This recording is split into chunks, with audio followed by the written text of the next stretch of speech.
नमस्कार, मैं हूं पुरुषोत्तम अग्रवाल।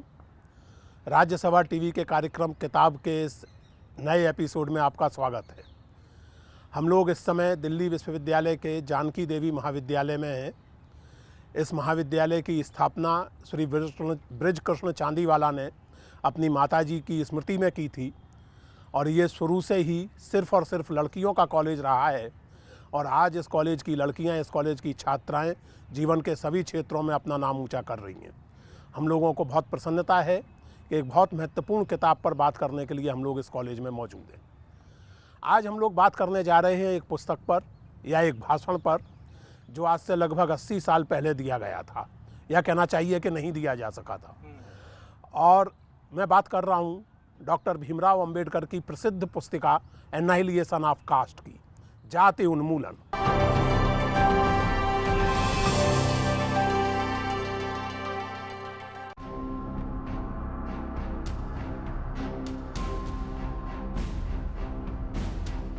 शिक्षित बनो, संगठित बनो, संघर्ष करो। संविधान के निर्माता भारत रत्न बाबा साहेब भीमराव अंबेडकर का ये मंत्र आज भी सबको प्रेरित करता है। फिर यह संघर्ष चाहे खुद से हो या अपनों से या फिर अपने आसपास से, हर तरह के संघर्ष के लिए शिक्षित होना पहली अनिवार्य शर्त है। दलित, पीड़ित, शोषित, वंचित वर्ग के लिए ताउम्र काम करने से लेकर बाबा साहेब ने अपनी बौद्धिक और सांगठनिक ऊर्जा को जातिवाद और इससे जुड़ी ऊंच नीच की भावना के विरुद्ध संघर्ष पर केंद्रित किया। बाबा साहेब अंबेडकर के सपनों की जो सामाजिक व्यवस्था है, जो अर्थव्यवस्था है, उसके बिना हर तरह की प्रगति संभव नहीं है। एनिहिलेशन ऑफ कास्ट यानी जाति उन्मूलन किताब का लेखन और प्रकाशन 1936 में हुआ। लाहौर के जात पात तोड़क मंडल के अधिवेशन के अध्यक्षीय भाषण के तौर पर बाबा साहेब भीमराव अंबेडकर ने इसे लिखा था। इस मंडल की स्थापना आर्य समाज के कुछ जाति प्रथा विरोधी नेताओं की ओर से की गई थी। बाबा साहेब ने यह लिखित भाषण अधिवेशन के आयोजकों की जानकारी के लिए पहले से ही भेज दिया था, लेकिन आयोजकों को डॉक्टर भीमराव अंबेडकर के भाषण में शास्त्रों की आलोचना पर आपत्ति थी। उन्होंने बाबा साहेब से अनुरोध किया कि वे अपने भाषण के तीखे सुर कुछ नरम कर दें, लेकिन बाबा साहेब ने ऐसा कोई परिवर्तन करने से इनकार कर दिया। इस महत्वपूर्ण भाषण को बाबा साहेब ने बाद में अपने खर्चे से एक पुस्तिका के रूप में प्रकाशित किया। आज 80 साल बाद इस विनिबंध का महत्व पहले से बढ़ा ही है। इसकी पृष्ठभूमि में जातिवादी पूर्वाग्रहों के खिलाफ बाबा साहेब का अनवरत संघर्ष है। जाति के उन्मूलन के लिए शास्त्रों या अतीत की ओर जाने की बातों से बाबा साहेब को सख्त ऐतराज था। अतीत पूजा की आदत छोड़ने की सलाह देते हुए वो इस किताब के अंत में कहते हैं, हर चीज बदल रही है, व्यक्ति, समाज या फिर जीवन सब परिवर्तन के नियम से ही चलता है।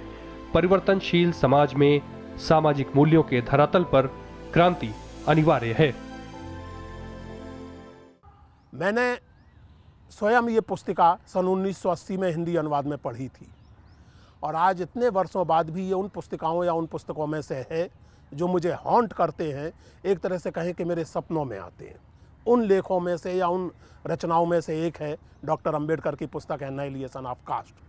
और इसके बारे में आज विस्तार से बात करने के लिए हमारे साथ मौजूद हैं देश के जाने माने राजनीति विज्ञानी, पॉलिटिकल साइंटिस्ट और अंबेडकर विचार के प्रख्यात अध्येता प्रोफेसर गोपाल गुरु। प्रोफेसर गुरु, आपका स्वागत है, धन्यवाद इस कार्यक्रम में आने के लिए। जैसा कि आप जानते हैं कि इस कार्यक्रम के पहले हिस्से में हम प्रोफेसर गुरु से बात करेंगे, दूसरे हिस्से में हम यहाँ बैठे अपने श्रोताओं से, अपने नौजवान दोस्तों से बात करेंगे।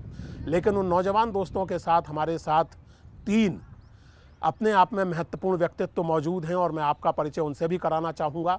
हमारे साथ मौजूद है डॉक्टर स्वाति पॉल, अंग्रेजी साहित्य की अध्येता। हमारे साथ मौजूद हैं प्रोफेसर अलोने, सौंदर्य शास्त्र की अध्येता, एस्थेटिक्स की अध्येता, और डॉक्टर हिलाल अहमद, जो राज्यसभा टीवी के दर्शकों ने वैसे भी जानते हैं, पॉलिटिकल साइंटिस्ट। तो डॉक्टर साहब, हम बात शुरू करते हैं। मैं व्यक्तिगत इससे ही शुरू करना चाहता हूँ। आप इस टेक्स्ट के संपर्क में कब आए पहली बार और किस तरह आए इस पर्टिकुलर टेक्स्ट के?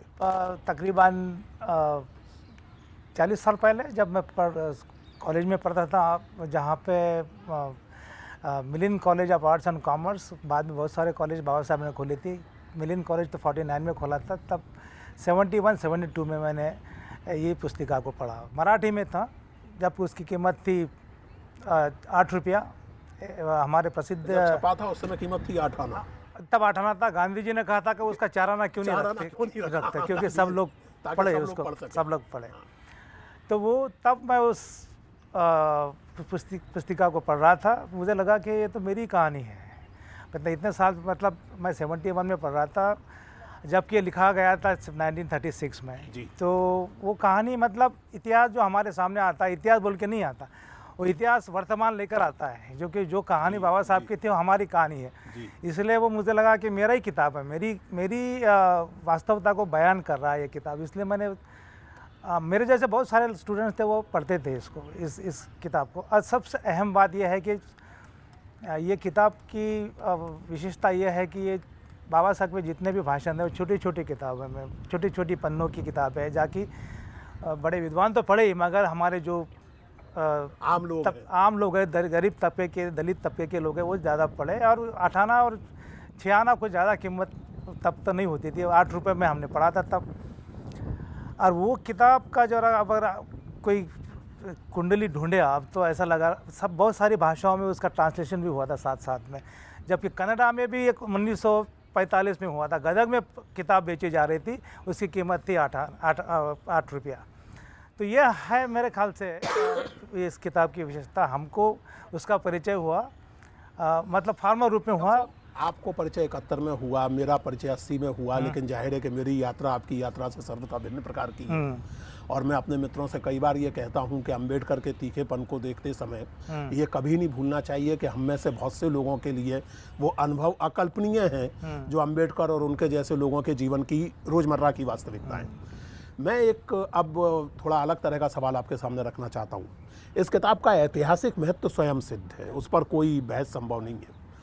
आपको क्या लगता है कि आज जो स्थितियां भारत में हैं, और जैसा कि हम सब जानते हैं और आपसे इस बारे में बात करेंगे ही, ये किताब केवल जाति के बारे में नहीं है, ये किताब पूरे सोसाइटी के रिकंस्ट्रक्शन के बारे में है। और उनका जो फोकस जाति की आलोचना का है, वो एक समतापूर्ण एफिशिएंट सोसाइटी, उस पर मैं आऊँगा अभी अगली बार में। आपको क्या लगता है कि ये किताब एक पॉलिटिकल टेक्स्ट के रूप में केवल ऐतिहासिक रूप से महत्वपूर्ण है, या इसका कंटेम्प्रेरी रिलेवेंस भी जस का तस है, या कम हुआ है या बढ़ा है?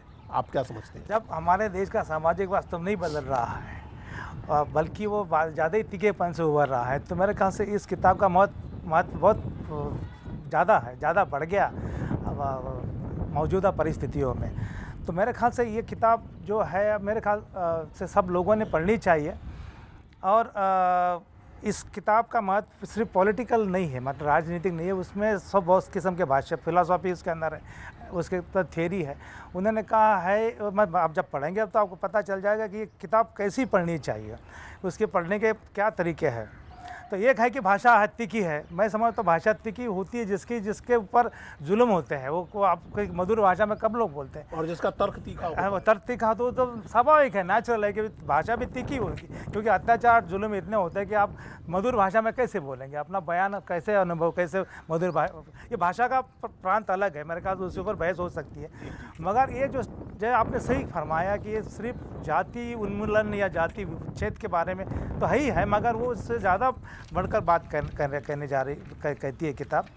मतलब इसमें डायलॉग का फॉर्मूला ज़्यादा है, डायलॉग करना चाहते हैं बाबा डायलॉग करना चाह रहे हैं। एक तौर पे कांग्रेस के साथ में डायलॉग है उनका, दूसरे पास सोशलिस्टों के साथ में।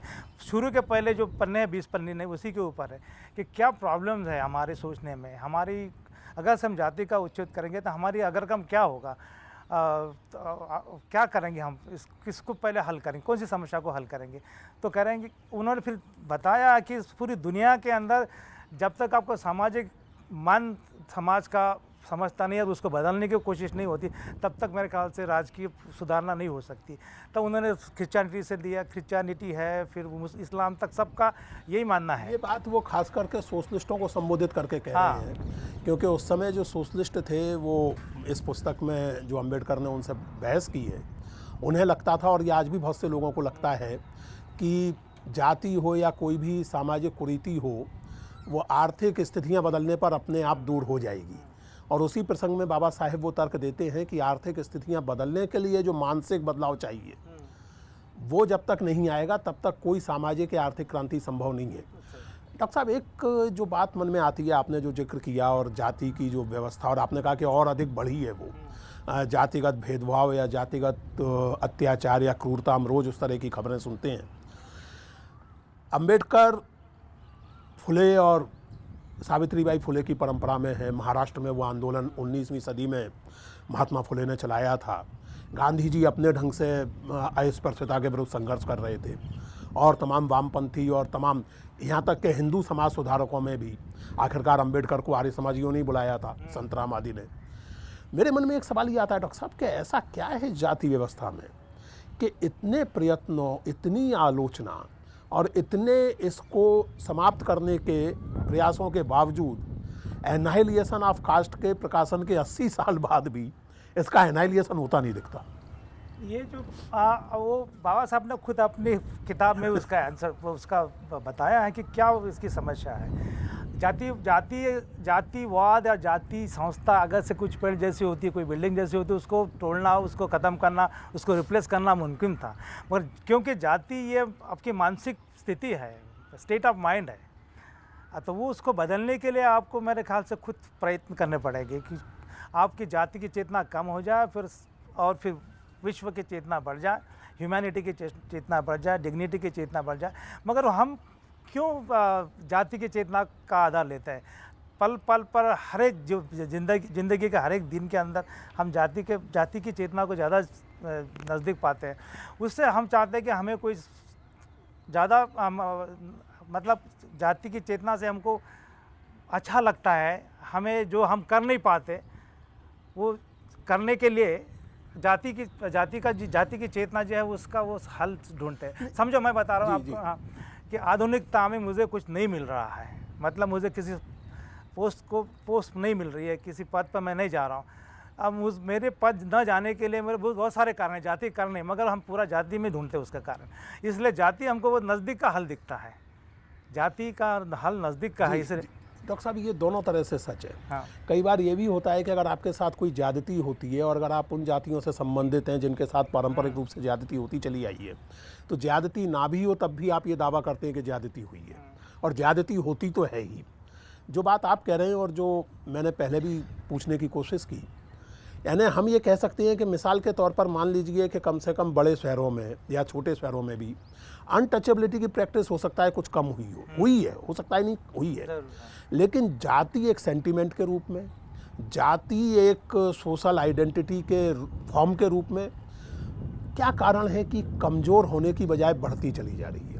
क्या इसका कारण कहीं ये तो नहीं, आप एक पॉलिटिकल साइंटिस्ट हैं और आपने पॉलिटिकल प्रोसेसेस का गहरा अध्ययन किया है, क्या इसका कारण ये तो नहीं कि डेमोक्रेसी में जाति जो है वो मोबिलाइजेशन का एक कदरन आसान तरीका पेश करती है, और इसलिए आपकी कास्ट कॉन्शसनेस जिसको आपने कहा वो कमज़ोर होने की बजाय बढ़ती चली जाती है?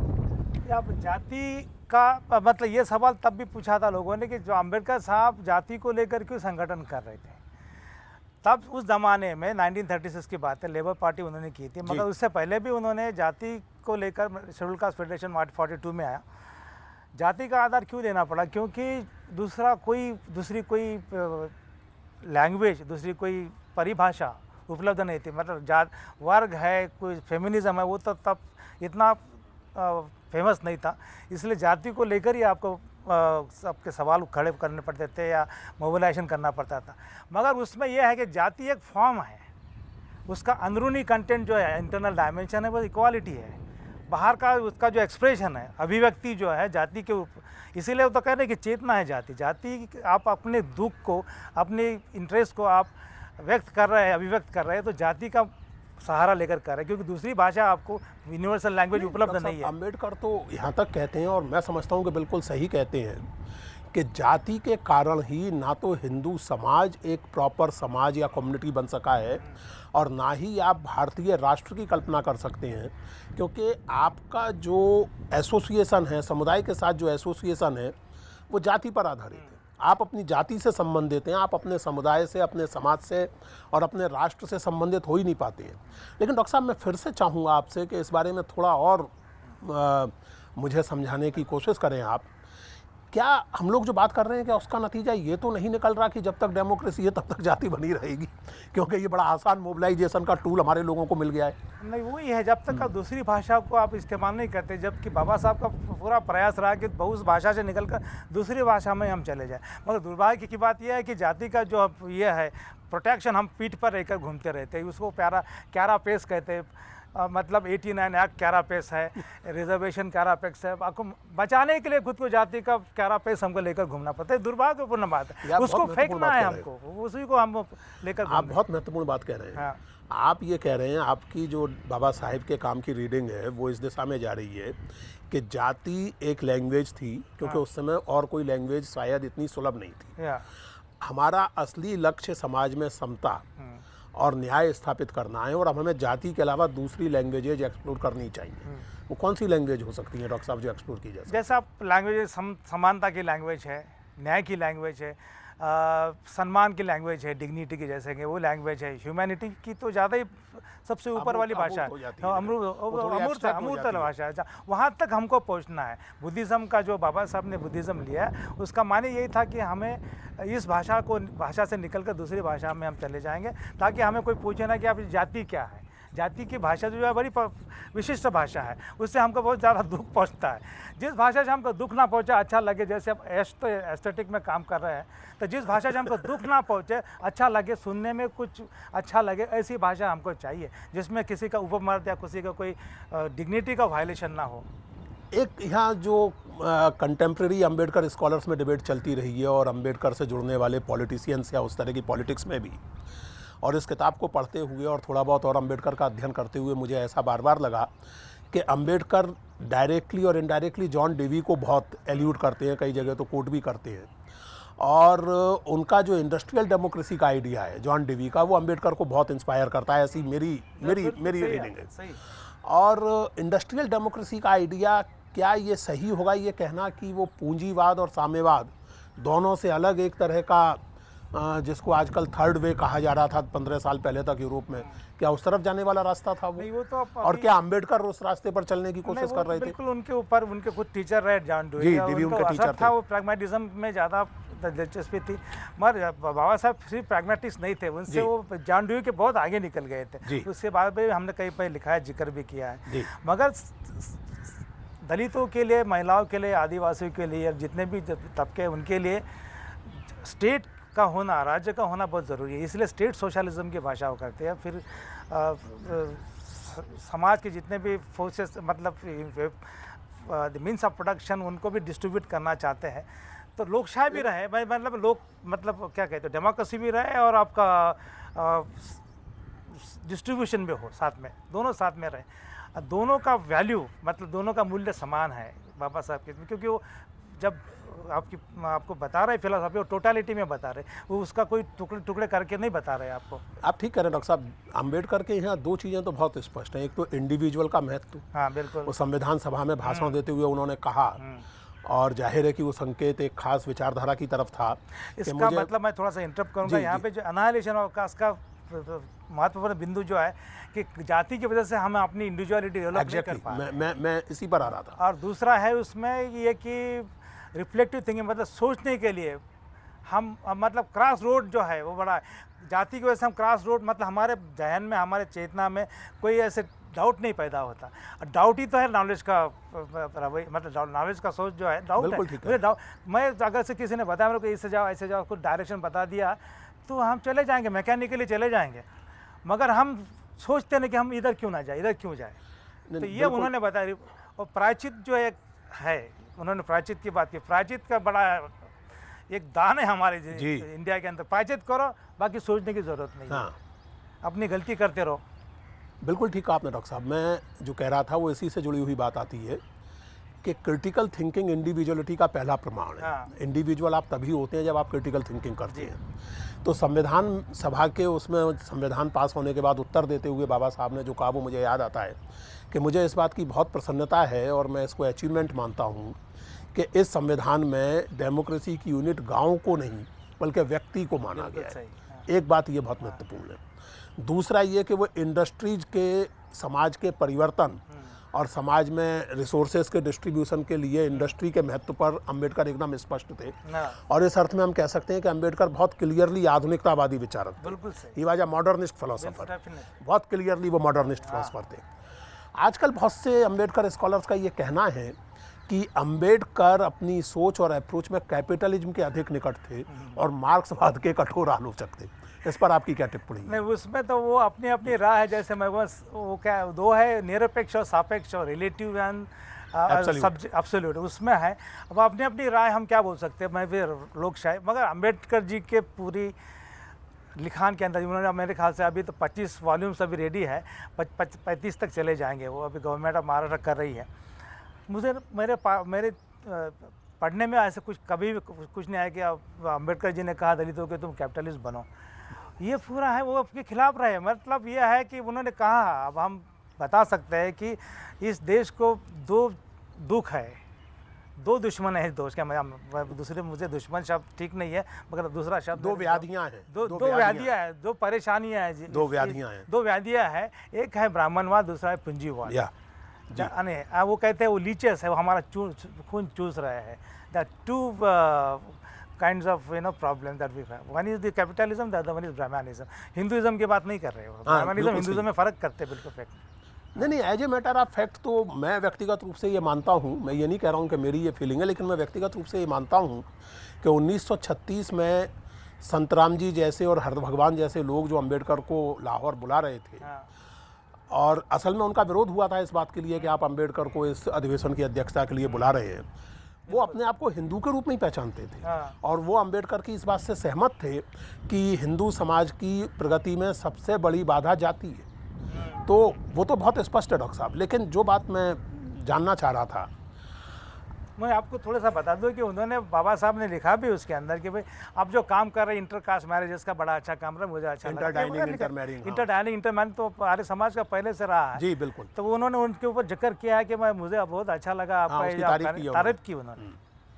हाँ, उसकी तारीफ की है। लेकिन उनका कहना ये कि केवल इससे जाति नहीं जाएगी। जाति जाने के लिए कुछ और आपको करना पड़ेगा, और उसके लिए आप अपने उसमें मुझे बहुत मार्के की बात जो इस एड्रेस में लगी, और जो किसी भी धार्मिक परंपरा में सुधार की समस्या होती है, और अंबेडकर इसलिए मैंने कहा कि बहुत मॉडर्निस्ट व्यक्ति हैं, वो स्पष्ट कहते हैं कि आप परंपरा की शरण में जाके भविष्य का निर्माण नहीं कर सकते। बिल्कुल है। आप शास्त्रों की बात करें या आप उस तरह धार्मिक वचनों की बात करें, और यही उनका गांधी जी से मूलभूत मतभेद यही था। मूलभूत मतभेद गांधी जी से उनका यही था कि आप रैशनल थिंकिंग के आधार पर, इस समय की सोच के आधार पर जाति का विरोध करेंगे, या इस आधार पर करेंगे कि वर्ण व्यवस्था से अलग है और सनातन धर्म से अलग है। हालांकि डॉक्टर साहब ये भी बहुत रोचक बात लगती है, और इस पर मैं आपकी टिप्पणी चाहता हूँ। इसी डिबेट में हिस्सा लेते हुए गांधी जी ने जो टिप्पणियाँ की अंबेडकर की पुस्तक पर, गांधी जी ने उसमें ये भी स्पष्ट लिखा है कि अगर कोई शास्त्र जाति जिस रूप में वो आज प्रचलित है उसका समर्थन करे और उस शास्त्र को मानना हिंदू होने के लिए जरूरी हो, तो मैं साफ कह दूंगा कि मैं हिंदू नहीं हूँ। इस पर आपकी क्या टिप्पणी? नहीं, उसमें आप कैसे इसका असेसमेंट नहीं, इसमें तो वो बिल्कुल सही उन्होंने कहा। वो गांधी जी ने बड़ा रेडिकल बात कही उसके अंदर, पर बाबा साहब का उससे ज़्यादा डीपर मानना था। वो क्या कहा था, वो कह रहे थे दो चीज़ों में आप अंतर कीजिए, एक तो व्यक्ति और शास्त्र। जी, बड़ा रूसों के नज़दीक जाता है इनका। अब हम कभी भी जिक्र नहीं करते, जब हम बात करते हैं एनालिसिस ऑफ कास्ट की, तो हम रूसों की बात नहीं करते, जबकि रूसो कह रहे हैं कि इंसान गलत नहीं है, शास्त्र गलत है, मतलब सोच गलत है, इंसान गलत नहीं है। बाबा साहब वही बात कर रहे हैं कि इंसान को दोष मत दो आप, जो इंसान ह्यूमन पर्सनालिटी वो दोषी नहीं है, शास्त्र दोषी है। तो मेरे ख्याल से वो निकालना ज़रूरी है आपको। तो इसलिए कोई हिंदू इंसान है तो उसको आप हिंदू क्यों है, वो क्योंकि शास्त्र पढ़ रहा है, इसीलिए ये सब थोड़ा सा गड़बड़। मगर इंसान के ऊपर ज़्यादा भरोसा करते हैं ये लोग, बाबा साहब ने कहा कि इंसान की तकलीफ को समझो, इंसान की भले के लिए सोचो आप, और वो भले के लिए सोचने के लिए आपको शास्त्र को ज़रा अलग रखना पड़ेगा। इसलिए पर गांधी जी कहते हैं कि ये जो बाबा साहब ने स्क्रिप्चर का सहारा लिया, वो स्क्रिप्चर ठीक है या नहीं, ऑथेंटिसिटी की बात कर रहे हैं। अब वो कैसे, अब वो बड़ा मुश्किल है कि उसको पूरा करना। डॉक्टर साहब, जैसा मैंने कहा कि इस मामले में अंबेडकर का अप्रोच ठेठ आधुनिकतावादी अप्रोच है। उनके लिए मानवीय विवेक और क्रिटिकल इंक्वायरी सबसे बड़ा प्रतिमान है। बहुत धन्यवाद डॉक्टर साहब आपका इस बातचीत के लिए। अब हम इस ब्रेक के लिए रुकेंगे, और ब्रेक के बाद जैसा मैंने आपसे पहले कहा, हम लोग बात करेंगे अपनी ऑडियंस के साथ, जिसमें हमारे कुछ अग्रणी साथी भी मौजूद हैं। रुकते हैं एक ब्रेक के लिए। इंडस्ट्री तो चाहिए, बाबा साहब तो मॉडर्निस्ट थे, मगर किसके हाथ में उसकी भागदौड़ होगी? स्टेट के हाथ में होगी, क्योंकि पंजीपति तो करेंगे नहीं, वो प्रॉफिट के पीछे पड़ेंगे।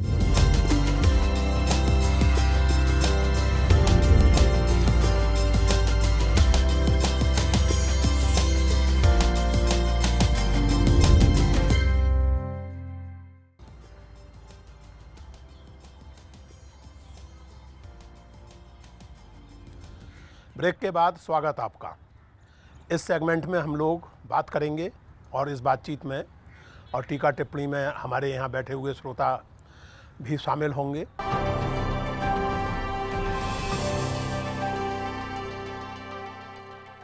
और इसकी शुरुआत सबसे पहले हम करते हैं डॉक्टर स्वाति पाल से। जैसा मैंने आपसे कहा, अंग्रेजी साहित्य की अध्येता। और डॉक्टर स्वाति पाल, आपका सवाल या comment. Thank you. Firstly thank you very much इस वार्तालाप, इस चर्चा के लिए, for this very important, on this very important book.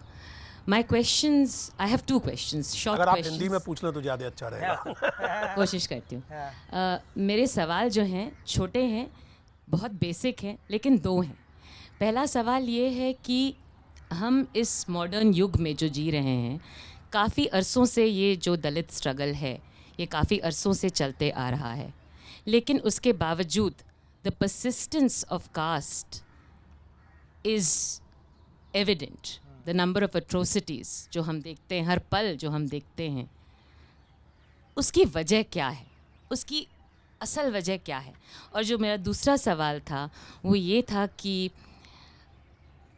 Ambedkar ji ने इस किताब में, आपने कहीं और इस बारे में जब चर्चा की थी, आपने कहा था कि अंबेडकर जी एक विक्टिमहुड नहीं पेश करना चाहते थे, तो वो क्या पेश करना चाहते थे? जी डॉक्टर साहब। What was the identity he wanted to give? Swati ji, आपने सवाल पूछा, उसके लिए आपका धन्यवाद। दूसरे सवाल का जवाब मैं पहले दूंगा। वो क्या पेश करना चाहते थे? वो अपने आदर्श समाज का सपना पेश करना चाहते थे, जिसमें वो खुद कहते हैं कि जो सागरी समानता हो, मतलब हम ऊंचाई, किसी की समाज की ऊंचाई जब नापते हैं तो हम समुद्र का बेस मानते हैं। समुद्र की लेवल से ऊंचा कितना है, तो उस किस्म की एब्सोल्यूट इक्वालिटी की बात करते थे। उस समाज की सपनों के बारे में वो कहते थे, इसलिए वो यूनिवर्सलिस्ट थे, सपनों की तरफ देखते थे। मगर सपना इसलिए है कि हमारा जो मौजूदा हालत है वो ठीक नहीं है। कौन सपना देखता है जो प्रश्नों के चुंगल में फंसा हो, ऐतिहासिक दृष्टि से जंगल के प्रश्नों के चंगल में फंसा हो, वही सपना देखेगा। वो ये नहीं कहेगा कि मुझे आज के लिए रोटी दे दो, मुझे कल के लिए क्या होगा, मेरा कल के लिए मेरा क्या भविष्य होगा। वो कल की बात करता है, आज की बात नहीं करता। तो बाबा साहब, क्योंकि उन्होंने देखा है कि कल के लिए पीढ़ी का, मतलब जब वो करते हैं परिभाषा, तो कहते हैं कि मेरी पीढ़ी का सवाल नहीं है, अगले आने वाले बहुत सारी पीढ़ी का सवाल के बारे में मैं मेरी फिलॉसफी बता रहा हूँ। इसलिए वो आज की बात नहीं कर रहे। तो इसलिए विक्टिमहुड के कोई उनके इसमें चांस नहीं है, वो आप उसमें अकोमोडेट नहीं कर सकते हो आगे, क्योंकि वो लड़ने वाले व्यक्ति थे और सपने देखने वाले व्यक्ति थे। और सपने मतलब वो साकार हो, रियल और आइडियल में फ़र्क करने वाले थे। अभी रियल क्या है उसको बदलना है आइडियल में, ये उनके पूरे फिलॉसफी का तथ्य है। तो ये आपके पहले सवाल का थोड़ा छोटा सा जवाब है। और दूसरे सवाल का जवाब, क्यों जातिवाद अभी है, उसके बहुत सारे सवाल हैं, अलग अलग पर्सपेक्टिव से, परिप्रेक्ष्य में हम देख सकते हैं। मगर बाबा साहब का अगर से परिप्रेक्ष्य देखा जाए तो वो दोनों तरफ से कहते हैं कि सामाजिक सोच जो है हमारी वो बदलनी चाहिए। अब कैसे बदलेंगे सामाजिक सोच, जब ये दलितों का सवाल नहीं है, ये जो जातिवाद करे उनका सवाल, उनमें बदल आना चाहिए। तो वो इंटरकास्ट मैरिज और की बात रखते हैं, अनाइलेशन ऑफ कास्ट में उसमें ज़्यादा होना चाहिए। अब इस हिसाब से वो मैं ख्याल से यश अब उसके ऊपर टूट पड़ेगा। मगर गांधी और अंबेडकर जी साथ में आते हैं कि दोनों को कह रहे हैं कि भाई ये समस्या दलितों की समस्या, जाति की समस्या दलितों की नहीं है, दूसरों की है, उन्होंने उनके ऊपर थोपी है, तो उनको वहाँ पर बदलना है। जब तक वो नहीं बदलेंगे तब तक समस्या चलती रहेगी। ऐसे भी कह सकते हैं डॉक्टर साहब कि जाति उन्मूलन दलितों की मुक्ति से कहीं ज्यादा सवर्णों की मुक्ति के लिए बिल्कुल सही है। सबके मुक्त है, क्योंकि हम व्यक्ति को इंसान बनना है। व्यक्ति तो है मगर इंसान है क्या, ये ज़्यादा पेचीदा सवाल है। जी डॉक्टर अलोने। धन्यवाद सर। मैं एनालिसिस ऑफ कास्ट को एक की टेक्स्ट की तरह देखता हूँ, जिसमें दर्शन भी है, जिसमें समाजशास्त्र भी है, जिसमें राज्यशास्त्र भी है और उसमें साइकोलॉजी भी है। जैसे बाबा साहब कहते हैं कि वर्ण इस caste is a perversion of varna, और उसके बाद में वो ये भी कहते हैं कि रिफॉर्म जो है वो दो तरह के आने चाहिए, एक फैमिली रिफॉर्म, एक सोशल रिफॉर्म। और आगे चल के वो ये भी कहते हैं कि जो क्रुएलिटी है और मीननेस है, उसमें वो फ़र्क करते हैं कि मीननेस यह क्रुएलिटी से भी कितना भद्दा है, कितना बर्बाद करता है वो समाज को। तो इस परिप्रेक्ष्य में जब हम देखते हैं और फिर आगे चल के वो ये भी कहते हैं कि nothing is Sanatan, I mean everything, nothing is permanent, everything is Sanatan, everything is changing. और बुद्ध कार्ल मार्क्स में भी फिर वो जो 55 का जो भाषण है उसमें भी उसका उल्लेख करते हैं वो, और बाद में बुद्ध एंड हिज धम्मा में भी उसको एक्सप्लेन करते हैं। तो एक फिलोसॉफिकल एंगेजमेंट उसमें दिखता है। और सबसे बड़ा सवाल ये है सर कि क्या हम इस टेक्स्ट को एक कार्डिनल टेक्स्ट की तरह, जो एक सोशल ट्रांसफॉर्मेशन में सहयोग की तरह, और एक जो की टेक्स्ट करके उसको एक फिलोसॉफिकली, साइकोलॉजिकली एक सोशल पॉलिटिकल टेक्स्ट बना के क्यों हम एकेडमिक्स में उसका विवेचन, उसकी चर्चा या उसको पढ़ाते नहीं है एक अंडर ग्रेजुएट लेवल पे, एक पोस्ट ग्रेजुएट लेवल पे? Very very good. ये बस वो तो बिल्कुल बहुत ही इम्पोर्टेंट सवाल आपने उठाया है। वो हमें अगर से जाति को लेकर दुख है, हमारे समाज का नुकसान हो रहा है, हमारे देश का नुकसान हो रहा है, मतलब गांधी जी और अंबेडकर जी वही कह रहे हैं कि भाई जाति जब तक नहीं हटाएंगे तब तक आपका समाज का, देश का निर्माण कैसे करेंगे आप। तो ये सवाल तो बहुत बड़ा, जब तक आप उसको देखेंगे नहीं, पढ़ेंगे नहीं, तो कैसे आप समझ पाएंगे प्रश्नों को। तो सवाल नहीं, बहुत अच्छा सुझाव है और मुझे लगता है कि इस पर बिल्कुल सही है, नियंताओं को विचार करना चाहिए कि ये टेक्स्ट बाकायदा होना चाहिए, ग्रेजुएट और पोस्ट ग्रेजुएट क्लासेस में पढ़ाया जाए, क्योंकि ये बहुत ही कॉम्प्रिहेंसिव, जैसे आपने बिल्कुल सही फरमाया कि बिल्कुल सही कहा। बहुत सारे उसमें फिलोसॉफी, दर्शन है, उसमें सोशल साइंसेस है, हिस्ट्री बहुत है, हिस्ट्री का तो बहुत जिक्र है, हिस्ट्री का अनेक अलग पर्सपेक्टिव दे रहे हैं। उस टेक्स्ट का अपना पता नहीं हिस्ट्री में कितने पढ़ाते हैं लोग, हमें नहीं पता, मगर हिस्ट्री का है कि भाई, अब ये बता दो आपको कि हिस्ट्री जाति की हिस्ट्री जो है हर एक बड़े आदमी को परेशान किया जाता है, शिवाजी को लेकर परेशान किया जाता है। तो हिस्ट्री का ज्ञान होना चाहिए, इसलिए वो तेज हिस्ट्री का क्लासेस में भी पढ़ाना बहुत ज़रूरी है। जैसे आपने साइकोलॉजी में बताया, वो भी है मीननेस एंड क्रुएल्टी, ये जो साइकोलॉजिकल प्ले हो रहा है बीच में ना। अब अगला सवाल ले लो डॉक्टर साहब। हाँ तो ठीक है, वो मेरे पास बहुत बड़ा सवाल है आपका। ये माफ़ करेंगे डॉक्टर साहब। नहीं बिल्कुल सही, मैं तो बोलना चाह रहा हूँ कि सवाल बहुत बहुत शुक्रिया। और आपकी बातचीत से जो चीज़ स्पष्ट हुई है, कम से कम मेरे लिए, वो यही है कि ये किताब जो है दरअसल एक अनफिनिश्ड प्रोजेक्ट है, जिसमें कि कोई ब्लूप्रिंट नहीं, एक ऐसा कुछ निशानदेहियाँ हैं, कुछ इशारे हैं जिसके ऊपर के आने वाले समाज को, एक नए समाज के गठन के बारे में सोचना है। दो छोटे छोटे सवाल हैं। पहला सवाल तो ये है, इसी किताब की संरचना पर सवाल है क्योंकि हमारा विषय किताब है। वो ये है कि अंबेडकर ने पूरे रिगर के साथ, पूरे एकेडमिक पैमानों के साथ इस किताब को लिखा, और इसका जो प्रस्तुतिकरण है वो एक आम सभा में है। तो इसी को उस ज़माने का पब्लिक इंटेलेक्चुअलिज्म कहा जा सकता है। मेरा सवाल ये है कि इस तरह के पब्लिक इंटेलेक्चुअलिज्म की जो ज़रूरत है वो आज ज़्यादा है, लेकिन वो दिखता नहीं है। तो मैं चाहता हूं कि एक टिप्पणी आप उस पर करें। गुंजाइश कितनी बची है? दूसरी नहीं, लेकिन जो पब्लिक इंटेलेक्चुअलिज्म के नाम पर सेकुलरिज्म की बात हो रही है, नहीं अपना सवाल जारी मुझे लगता है कि उस पर रिगरस नहीं है वो। मैं केवल एक बात, फिलहाल आपने बहुत अच्छी बात कही कि ये एक एकेडमिक टेक्स्ट है जो एक पब्लिक मीटिंग के लिए लिखा लिखा है। गया है। मार्के की बात यह है कि पब्लिक मीटिंग ऑर्गेनाइज करने वाले अंबेडकर को यही कह के बुला रहे हैं कि आप एक एकेडमिक और एक कॉम्प्रिहेंसिव टेक्स्ट हाँ। पेश कीजिए हमारे साथ। हाँ वही कह तो वही मैंने कहा कि अब गुंजाइश कहाँ बची है, जरूरत तो है। जो दूसरा सवाल जो है उसकी इसकी भाषा शैली पर है। इसकी भाषा में एक खास किस्म का एक्सपेरिमेंट है। तो मैं चाहता हूँ छोटे सेंटेंसेस के द्वारा अपनी बात को कहना, और उसके बाद जो हम बात कर रहे हैं तर्क की, तर्क तब तक शार्प नहीं होता है जब तक कि आपकी भाषा शार्प ना हो।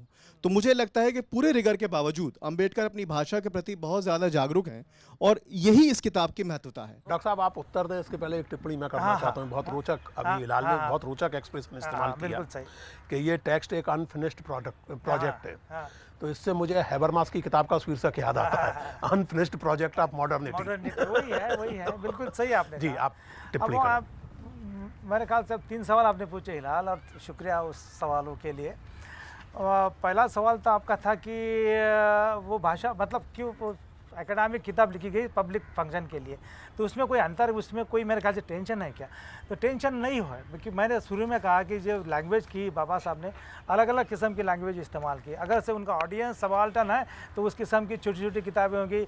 लैंग्वेज मतलब भाषा सीधी सरल कम्युनिकेट करने वाली होगी, उसमें भारी भक्कम कोई पंडित पूर्ण के शब्द नहीं होंगे, सरल होगी। क्योंकि आप कोई किसी को सेमिनार में कोई शाबाशी करने के लिए नहीं कर रहे, आप तो आपका प्रयोजन है, आप समाज प्रस्तावित करना चाह रहे हैं। तो इसलिए भाषा उस हिसाब से उन्होंने की है, उसमें डायलॉजिकल है। आपको उन्होंने न्योता दिया है कि पार्टिसिपेट करें आप। अगर से भाषा एक तरफी है तो फिर आप पार्टिसिपेट नहीं करते, आप सुनते रहते हैं बस वैसी। मगर भाषा बड़ी पार्टिसिपेटरी है, फ्रेंडली भाषा उसके अंदर है, आप उसमें पार्टिसिपेट हो सकते हो। इसलिए गांधी जी भी कह रहे हैं कि ये बहुत महत्वपूर्ण ही है, किताब है, उसका सबने पढ़ना चाहिए। ये है वो, क्योंकि पब्लिक इंटेलेक्चुअल्स थे, लीडर थे, फिलोसोफर थे, वो हमेशा फिलोसॉफी तो नहीं बोल सकते थे। दूसरा सवाल था आपका ये शैली की तरफ, भाषा का इस्तेमाल। भाषा देखिए आप, उन्होंने जब एनाइलेशन का लिखी है, जब वो डायलॉग कर रहे जो जातिवाद करते उनके साथ थे, उन्हीं के शब्द लिए हैं।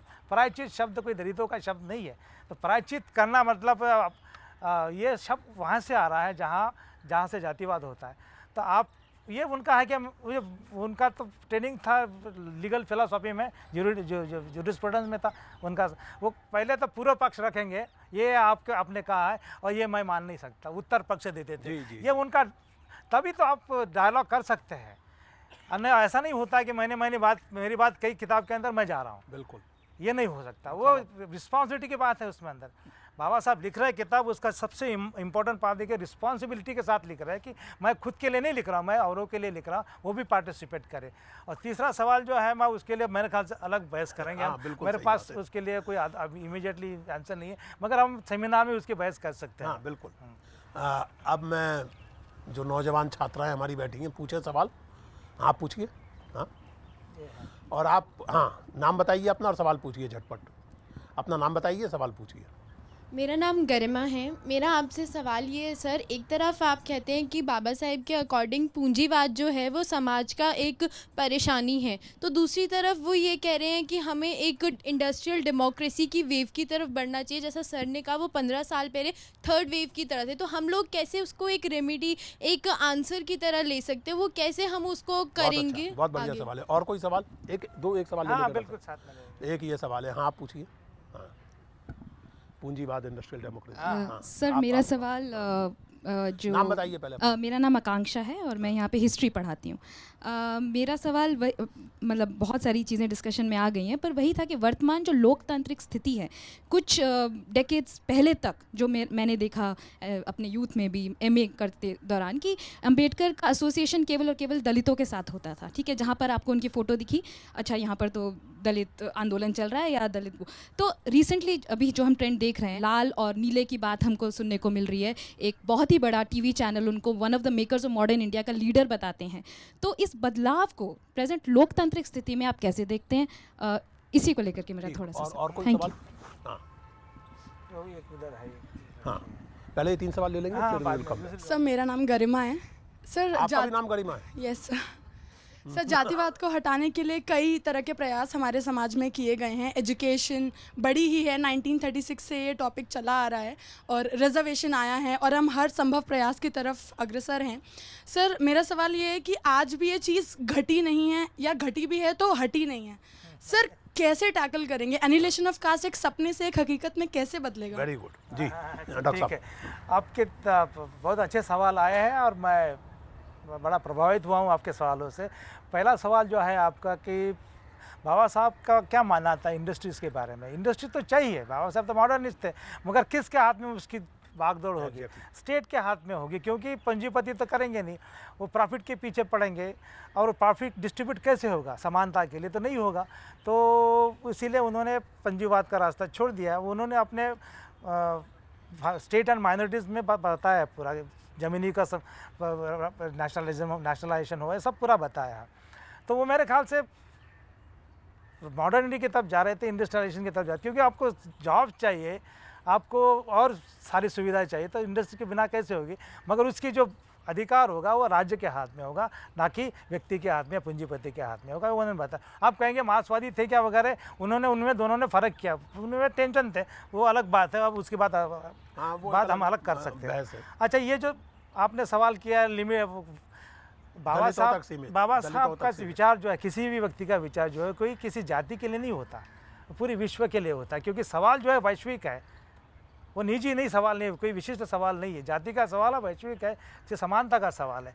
मगर अब जब बात कर रहे हैं विश्व की, वो आप कह रहे हैं वो दलितों के नेता है, बड़े बड़े विद्वान भी कहते हैं कि दलितों के नेता है, कॉन्स्टिट्यूशनलिस्ट है। इतना सीमित मत कीजिए, अन्याय होगा उनके ऊपर। उन्हें उससे ज़्यादा बढ़कर बात की है, जैसे ग्रामसी। हाँ, मेरा सवाल था अप्रोप्रिएशन। वो अप्रोप्रिएशन तो हमें उसमें कोई प्रॉब्लम हमें। डॉक्टर साहब, मैं एक मिनट अगर आप अनुमति दें तो, एप्रोप्रिएशन तो इस बात का प्रमाण है कि अब सबके लिए जरूरी है। जरूरी है एप्रोप्रिएशन तो इस बात का प्रमाण है। हम इसमें एक ही बात करूँगा, मैं अच्छी चीज़ है, मुझे तो बहुत प्रसन्नता है कि एप्रोप्रिएट किए जा रहे हैं। हमारा यही है कि अप्रोप्रिएट सिर्फ भावना के लेवल पे ना करें, आप वास्तव में करें अप्रोप्रिएशन होगा। यही है उसमें फ़र्क, यही है। बिल्कुल सही है आपका। वो हम चाहेंगे जो भी अप्रोप्रिएट करना चाहे करे, ज़रूर करें, मगर वो वास्तव में भी तो करे कुछ। ये भी हमारा सवाल है। हाँ, अब वो एनाइलिएशन ऑफ कास्ट, एनालिसिस तो आपका ड्रीम से रियलिटी में कैसे बदलेगा? घटी नहीं, हटी नहीं, वो बड़ा मुश्किल सवाल है। मैं वो बता रहा हूँ आपको कि वो सदियों से चले आ रहा है सवाल। बड़े बड़े महात्माओं ने, गांधी जी सवाल पूछ रहे हैं, वो कह रहे थे गांधी जी अम्बेडकर जी को भूल गए आप, तुकाराम की इसकी उसकी परंपरा। मगर आप बता दें, आप गांधी जी तो है नहीं, हम बता सकते हैं कि भाई सबसे ज़्यादा इस्तेमाल तुकाराम का, और तुकाराम बड़े सेंट थे, वारकरी के महात्मा थे, वो सबसे ज़्यादा इस्तेमाल जो किया है तुकाराम जी की गाथाओं का, अम्बेडकर जी ने किया है। एग्जैक्टली। तो वो अपनी परंपरा को भी जोड़ रहे, जो हेटेरोडॉक्स परंपरा बुद्ध से लेकर कबीर, तुकाराम, चौका मेला, सब की तरफ किया। तो तब से हटी नहीं, मगर उसका ये मतलब है नहीं कि हम छोड़ देंगे। हाँ। अब और सवाल। हाँ, आपका सवाल। हाँ। हाँ। नाम बताइए और सवाल पूछिए। नमस्कार सर, मेरा नाम माधवी है। मैं ये जानना चाहती हूँ कि अंबेडकर जी ने अपने इस भाषण में, जो पहले एक भाषण ही था, महिलाओं के मुद्दे को किस तरह से चिन्हित किया है। और जिस तरह से अभी आपने बात की, चर्चा में आया, वो इंटरकास्ट मैरिज की बात करते हैं और इसको एनिहिलेशन से जोड़कर देखते हैं। तो आप क्या समझते हैं कि वो सच में महिलाओं के लिबरेशन तक भी था या सिर्फ जातिवाद तक सीमित था? ठीक है, और कोई सवाल? हाँ हाँ हाँ, उनको दीजिए।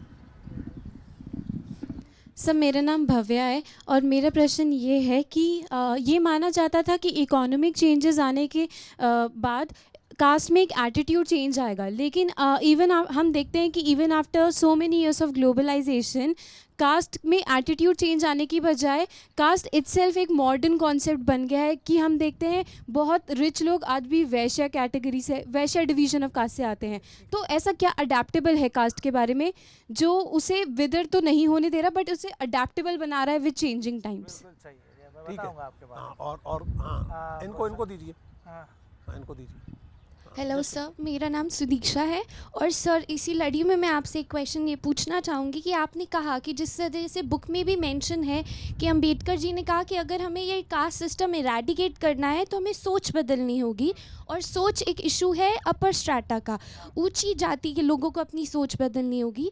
वो बात तो ठीक है, लेकिन अगर दलित प्रोग्राम्स जो चलते हैं तो उनका किस तरीके से, किस डायरेक्शन में एजेंडा होना चाहिए अपने आप को आगे बढ़ाने का? अच्छा, 3 सवाल फिर आ गए हैं। पहले आपसे शुरू करूँगा मैं, अब उसी का हवाला देते हुए मैं कहूँगा एनालिसिस ऑफ कास्ट का। उसमें उन्होंने कहा है कि पेट्रियार्की, पुरुष प्रधानता, जो उसकी पितृसत्ता की पकड़ कहाँ से मौजूद होती है, वो कास्ट के अंदर जब मैरिज होती है वहाँ से पक्की होती है, उसकी पकड़ जो वो उसी से पक्की होती है। तो उसको तोड़ने के लिए पितृसत्ता पद्धति की अगर आपको उसको खलास करना है तो उसके लिए आपको इंटरकास्ट मैरिज करना चाहिए, ताकि फिर जो पेट्रियार्की है वो आपके ऊपर पकड़ ना बना पाए। फ्यूजन ऑफ ब्लड की बात करते हैं वहाँ पे, फ्यूजन ऑफ ब्लड की भाषा तो हम हमेशा करते हैं। कौन किसकी जिम्मेदारी प्योरिटी ऑफ ब्लड को बरकरार रखना? सिर्फ औरत की है, मगर आपने उसके ऊपर ये जिम्मेदारी थोप दी है। ये मेरे ख्याल से बहुत ही गलत बात है और वो जानते हैं। उन्होंने बहुत सारी महिलाओं के बारे में बहुत लिखा है, लंबा लिखा है, और हमने और अच्छा लिखा है, लंबा मतलब अच्छा लिखा है, और उसको हम ज़्यादा पढ़े तो मेरे ख्याल से हमें उनका क्या कहते हैं समग्र दर्शन हो जाएगा उस बात का। तो ये उन्होंने कहा उसके अंदर। आप कह रहे हैं एडेप्टेबिलिटी, वो आप कहेंगे, वो बहुत सारे लोग कहते हैं, हमारे 2 दोस्त कह रहे हैं कि भाई दलित भी कैपिटलिस्ट बने। वो एक बात समझ नहीं पा रहे कि एडेप्टेबिलिटी बड़ी मतलब हो रही है अभी ग्लोबलाइजेशन ज़माने में भी। मैं बताऊँ आपको, आपके जाति का फ़ायदा, जाति टूटने का फ़ायदा किसको हो रहा है? अब मैं सेल फ़ोन की बात कर रहा हूँ। अब आपको सेल फ़ोन बेच रहे हैं लोग, और आपको क्या कहते हैं वो बेच रहे हैं, सब बेच रहे हैं। अब दलित ने अगर से बेच लिया, सेल फ़ोन खरीद लिया, तो उसकी जाति टूट गई है। मतलब पहले ज़माने में आपकी आवाज़ भी जाति को लेकर जाती थी, आवाज़ में भी जाती थी, समझ गए ना आप? आपके आवाज़ से, आपकी शब्द से, आवाज़ से किसी की जाति पोल्यूशन हो जाता था। अब वो चला गया, क्योंकि आपके आवाज़ तो नहीं, आप सेलफोन से जा रहे हैं, आपके माइक्रोवेव्स तो आप माइक्रोवेव से आपको मिल गई मुक्ति, मगर किसके हाथ में माइक्रोवेव? जो जितने भी सेल फोन वाली कंपनी है उनके हाथ में, उनमें लड़ाई चल रही है। हमको सेल फोन के ऊपर कनेक्टिविटी नहीं मिल रहा, वो भाई, मगर ये अडेप्टेबिलिटी बढ़ गई है। बस जाति, अब वो लोग, आप कोशिश कीजिए, ये लोग स्टडी की बात है, हमें मुझे पता नहीं है, मगर मैं अंदाज से कह सकता हूँ कि ये जो पता कीजिए कि कौन किससे बात कर रहा है, उसका जो इंटरलोक्यूटर है, जो जिससे बात हो रही है, वो किस जाति का है। तो मेरे ख्याल से कम्युनिकेशन पक्का हो रहा है जाति को लेकर, ये भी हो रहा है, मगर उसका नुकसान इसको नहीं हो रहा।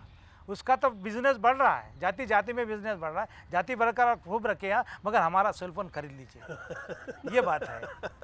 ये बड़ा चालाक गेम है। और आपने कहा था कि ये पॉलिसीज़ का क्या है, तो पॉलिसीज़ होती है आपका फिजिकल दुख जो है, मटेरियल दुख हो, कम हो जाए, आपको खाने की रोटी खाने के लिए कुछ मिले, आपको कुछ 2-4 पैसे मिले, मगर उससे जाति की समस्या तक कम नहीं होगी। हाँ, जाति की समस्या, हाँ, ओके। क्षमा करेंगे डॉक्टर साहब फिर से, और मुझे बहुत अच्छा लग रहा है, और यहाँ बहुत सारी स्टूडेंट सवाल पूछना चाहती हैं, लेकिन अब मुझे कार्यक्रम यहाँ समाप्त करना है। एक बात स्पष्ट है कि जाति जैसी व्यवस्था किसी भी समाज या देश के विकास में सबसे बड़ी बाधाओं में से एक है, और ये भी स्पष्ट है कि इसका समाप्ति करने के लिए, इसका उन्मूलन करने के लिए वैचारिक क्रांति भी चाहिए और आर्थिक और औद्योगिक प्रकार का परिवर्तन भी चाहिए। बहुत बहुत धन्यवाद आप लोगों का। मैं ये फिर से कहूँ कि अगर ये कार्यक्रम आपको अच्छा लगा या जैसा भी लगा, इस पर आपकी राय का हमें इंतज़ार रहेगा। आप हमें अपनी राय राज्यसभा के फेसबुक पेज पर, राज्यसभा ट्विटर पर #किताब पर भेज सकते हैं, और जो राय या जो टिप्पणी हमें सबसे अच्छी लगेगी उसको प्रोत्साहन के तौर पर या एक सम्मान के तौर पर हम कुछ पुस्तकें भेंट करेंगे। मिलते हैं अगले एपिसोड में किसी और महत्वपूर्ण किताब पर, किसी और विद्वान के साथ, किसी और लेखक के साथ बात करने के लिए। धन्यवाद। देखते रहिए राज्यसभा टीवी।